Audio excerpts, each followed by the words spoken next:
let's dig into nutrition. Because I think that's like the second pillar. You've got, if your sleep's good, then what you're putting in your body is either going to fuel you or fuck you. I agree, yeah. So, and there's a lot of like, I think dogmatism around this. Like, it's really hard to navigate. So, I mean, I feel like you've probably looked into this in the nth degree. So and it seems to keep changing and changing by the year. So where have you landed when it comes to the nutrition for longevity and lifespan? All right. So when we're looking at longevity specifically and extending lifespan. Health span, let's say. Yeah, health span. That's going to differ quite a lot to if we're trying to build as much muscle and drop as much body fat. You know what I mean? Like that sort of diet is different. Like it's going to be very different. So what you're saying is that to get jacked, every gram of muscle you build is potentially affecting your end year that you'll live? What I'm saying is like the diet that you select to get as jacked as quickly as possible isn't necessarily going to help with living as long as possible. So run me through what are those two different diets or, All right. lifestyle? Well, if I wanted to build out first of all, you need to be in a caloric surplus to build muscle. Mm-hmm. You can't be in a deficit. But what's weird is that when you're in a deficit, that actually extends your lifespan. Okay. What do you think that is? As in like, if you're meeting your recommended intake of like vitamins and minerals, but you're in a deficit, somehow not always in a deficit, but most of the time you're actually in a bit of a deficit. Mm-hmm.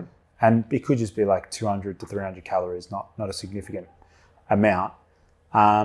It switches on like the survival genes. Right. So then your body goes into thinking there's a food shortage, and then it upregulates all these genes and enzymes that actually preserve life. Mm-hmm. So I find that, I also find that pretty interesting as well. Mm. I would say optimizing for lifespan is also very different to health span. Like if I'm trying to create the perfect diet for feeling your best, having a lot of energy, low inflammation, it's actually going to be a pretty balanced diet. Mm-hmm. So it's going to include meats. It's going to include rice, fruits, veggies. It's also going to include a little bit of fiber as well. So meats, fruits, carbohydrates, and healthy fats. Mm-hmm. So we can go through what I would say is like the best anti-aging foods. Mm-hmm. I think that would be interesting. Yeah, let's go for it. So definitely I would say berries would have to be part of that like carbohydrate list. I've been smashing like frozen wild blueberries. Yeah, they're so good. So blueberries, raspberries, strawberries, blackberries, like a lot of these berries have beneficial effects. Getting them frozen though, because I saw somewhere, especially in Australia, that like all of the berries are just like smothered in pesticides, and they like seep into the berry and you can't actually get them out in an effective way. I'd say, that's a good choice. Like if you can get the frozen blueberries, they last a long time as well in the freezer. And they're fresher, right? Oh, they actually are, and you don't lose nutritional value by freezing it. You don't lose anything. Like it actually preserves it. So looking at like, that's obviously going to be like a beneficial fruit. Mm-hmm. From a meat perspective or seafood, I think it makes sense to include at least 1 or 2 organ meats in your diet on a semi-frequent basis, not every day, but like liver, kidneys, heart, spleen, brain. All of them, or like what would be the most impactful one? If you're looking at a nutrient perspective, liver is like packed full of all the fat-soluble vitamins, heaps of micronutrients. You're just going to get, it's like a multivitamin in just the smallest bit of liver as well, like 50 grams. So how much should you take a day? Or have a day? Like 50 grams. What's that, like a cube? That's nothing. It's like a cube, Wow. And that yields insane benefits for like correcting nutrient deficiencies. So you've obviously got those. Then from like so you got the meat, so you got organ meats, you got blueberries, you got berries. Carbohydrates, Bread is not going to be a part of that list. Rice is not going to be part of that list. Is there any value in sourdough, like really 3-ingredient sourdough, So from what you understand? I definitely also think that, sourdough bread is beneficial. Yeah. I personally consume it. Something to do with like there's a gut bacteria that's created that's really beneficial for your gut, I saw somewhere. Yeah, it does have some favorable effects on the microbiome, which is a good thing. Yeah, until you shit yourself from the gluten. Yep.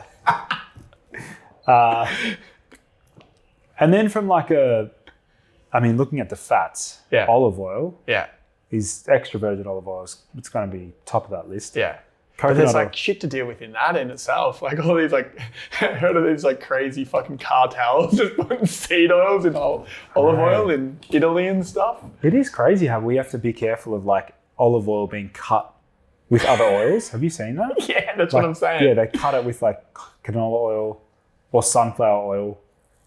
It makes it pretty, difficult for consumers. Yeah, the mafia. The oil mafia. The oil mafia. Yeah, so I mean, let's maybe dig into the olive oil thing then, because our boy Brian Johnson talks about this to the nth degree, where he's like, olive oil is one of the best things to have every meal and all the time. So do you know much about like what to look for in an olive oil and to avoid the mafia and to make sure it's not like oxidized or shit?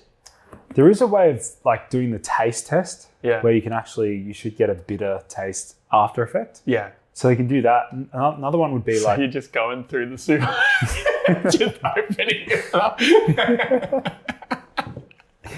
And the Coles department just comes up to you. Gonna be like, sir, you're under arrest. You're under arrest for putting seed oils in my olive oil. I reckon there would be some... look, I personally strive for like Spanish, Italian or Greek olive oil. Yeah. Like and I think Morocco is also like known for its high quality olive oil. You know what's interesting? You know how, again, going back to Brian Johnson, how he was doing his olive oil thing. Guess where he sourced his olive oil from? US? Australia. Is it the... it's probably Cobram or something. That's interesting. Yeah, I looked, I'm like, because that was the first, I bought some and it was like $30 fucking bucks a bottle. Like, this is crazy. We have that as well. We actually have the Cobrams. I literally have it in my pantry right now. Yeah. Well, I don't know if it's definitely Cobram, genuine. But I wonder, it's somewhere in Australia. It was sourced in Australia. So I've gone around the fucking world to go back to the olive oil. I've been searching. Yeah. And it was right in front of me. So yeah, something interesting. Anyway, continue. Yeah, so I'd say like olive oil is going to be beneficial. Coconut oil is another, I would say, versatile one. You can use put it it in my hair. topically, all over your, like you can use it for everything. Yeah. Including oil pulling as well. Yeah. So oil pulling is really beneficial to kill bad bugs in your mouth. And is beneficial. Whiten it as well. Yep. Yeah. And then like the fats. All right. So eggs and avocados and macadamia nuts, they're all beneficial. Yeah. I think the evidence is pretty strong for nuts, by the way. Nut consumption. What about the lectins? They're present within nuts, but if you look at the studies, nut consumption is associated with better health in so many different ways. So it's like, even if they do contain lectins, well, clearly people it's are a still... net benefit. It could be a net, yeah. The lectin issues is like a gut problem, right? Typically, yeah. I think most people who are sensitive to lectins like have a compromised gut from probably like alcohol and just abusing their body. Yeah, fair enough. Okay. So do you notice much value in working on the gut for the like kind of lifespan, health span component? Yeah, I'm glad you brought that up. And it's often a neglected area. Even though I'm a naturopath, like every single other naturopath out there would be like, Lucas, why haven't you spoken about the gut? Because the gut's so important. The reason why I sort of emphasize the importance is because having a leaky gut, which is basically where your intestinal wall actually allows small molecules of protein in through the wall and into the bloodstream, can lead to something known as like autoimmune diseases. So that could be arthritis, it could be type 1 diabetes, it could be different types of autoimmune conditions.